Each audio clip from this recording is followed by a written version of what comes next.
Welcome to another edition of Play It Through, and this time around it's Astyanax, brought to us by Jaleco.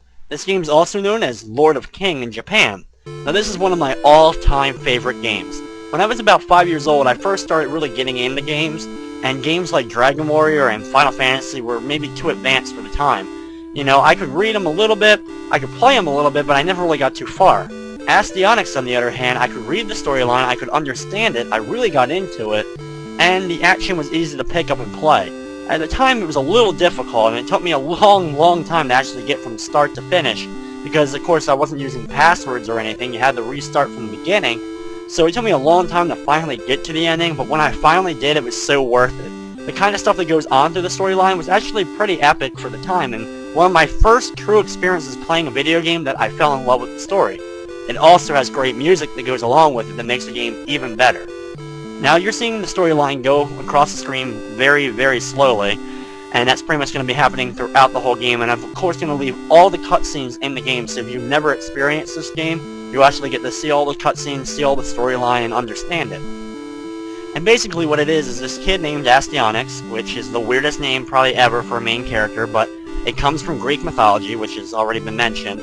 So I guess that kind of, makes sense for why, whatever. It kind of makes an excuse for why having the weirdest name in probably the history of all things.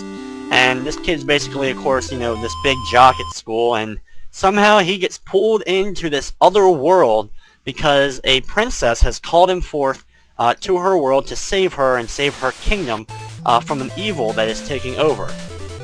And now here's the start screen, which of course I will press start to actually start the game, and you had that cutscene at the beginning as soon as you turned on the game, and now I'm going to have another long cutscene as I'm going to actually start up the game. And you're going to see it as it's going to go by. It's just the first meeting with the, your companion. The first really of the fairy kind of people that you have in video games, guides. I mean, this is the precursor to Navi from, like Legend of Zelda Ocarina of Time, and thank God, not only is Cutie, which is one of the worst names, regardless, not only is she much less annoying than Navi, she actually, means more to the storyline than Navi pretty much ever meant, other than maybe the first few minutes or so of Legend of Zelda Ocarina of Time. Now, even though they talk ungodly slow, and maybe that's just because I speak so ridiculously fast, that it's seeming like I've been talking forever and the storyline hasn't even really started yet, but it's basically explaining everything. You've been reading it as I've been talking. The princess is named Rosebud. She has sent Cutie to kind of guide you. To get to the evil, you have to deal with this massive evil named Blackhorn who's taken the princess captive. So you've pretty much figured it out now, even though you really don't need to keep reading this.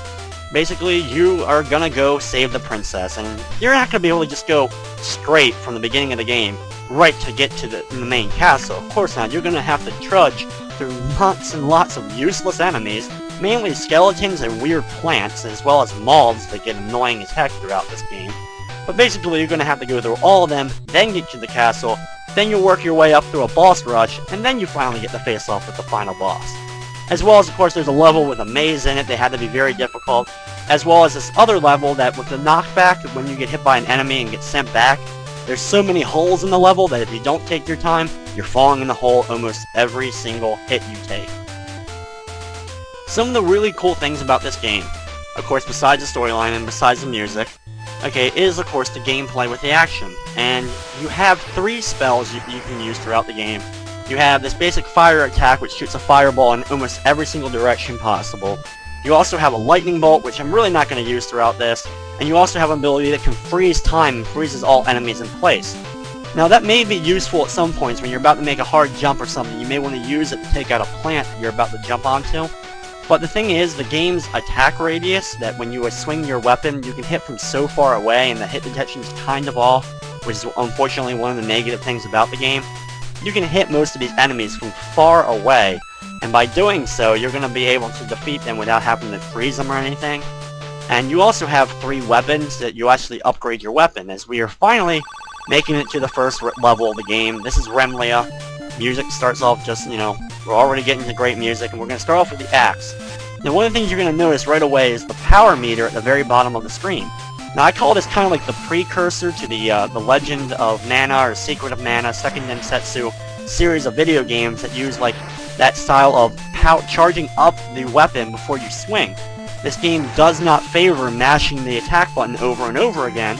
It wants you to build it up and deliver one strong hit instead of delivering very, very small hits.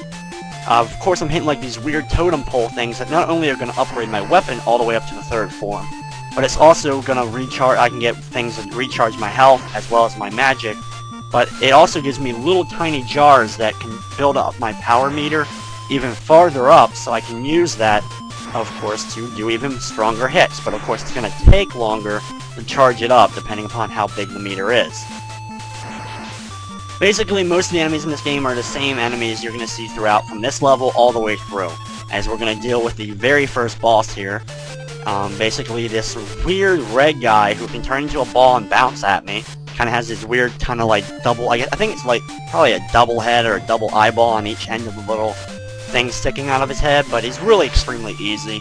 He doesn't really move around too much, and since he does so little damage. Now that was kind of like the mini-boss or whatever, and this is the actual boss of the stage. This knight that rides a dragon, but with my fire ability, I take him out very, very quickly. And that's going to end level 1, as, yeah, we're already like 6 minutes into this video, and I've only faced off with I've only done one level so far, so that shows you, you know, how long these cutscenes actually drag out.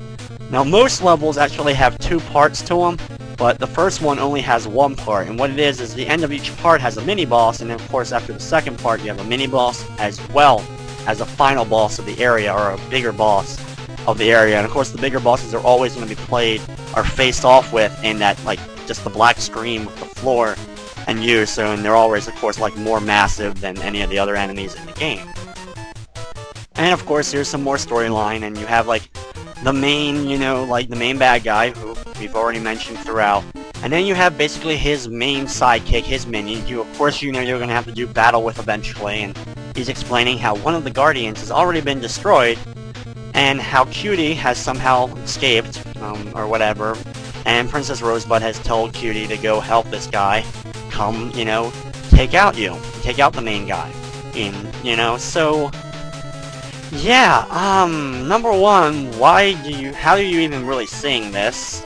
Number 2, why instead of, you know, you getting off your fat ass from your chair and going actually stopping Astyanax for yourself, why, of course, are you going to send minion after minion after minion instead of just doing it yourself? No. You're not that, you know, that it's just like all other enemies and all other main bosses of games. They're gonna sit there in their palace while all hell breaks loose around them, and then they're finally gonna get up when you finally are face to face with them, and then you'll do battle with them, and then they'll lose. So instead of just losing early and making the game extremely easy, you're gonna have to wait and wait to finally do battle with this guy. Now, this is the second level, as you obviously can tell. And basically it's the same enemies that we've already faced, these weird floating blobs that appear in almost every level, and replacing the plant that was spitting fireballs at us, we now have like a weird style, like, it looks kind of like a fish mouth, pops out of the ground and shoots like 2 circular things in a weird direction around us, but it's basically the same effect of that plant that comes up.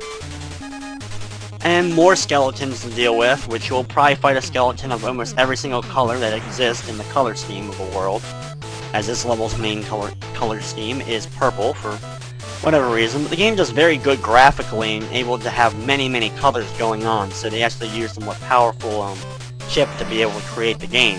Because each enemy has a different color, as well as, of course, your colors don't change like in some NES games, especially earlier ones. Even though you would change level, and of course the palette and all the color palette of the level would change, your character would change with it. As this is the second mini-boss or whatever, and he's extremely easy, just like the other one. He moves in the bottom, but every time you deliver a hit, he pops out and tries to hit you. Well, if you're ducking and doing the small hits to him in the face while you're ducking, when he stands up and does that big arm move, he's going to do it over your head, so you can avoid getting hit by that as well. So extremely easy. As we are now in level 2-2. I always had a fascination also with the fact that each level was not only numbered and all, which is cool, and you know, that's what you expect from a video game, but they each had a unique name that kind of gave you the geography or whatever of this world. And this is definitely one of those games that I always wish, because I loved it so much, that it would have had a sequel. Now, I played the arcade version of this game,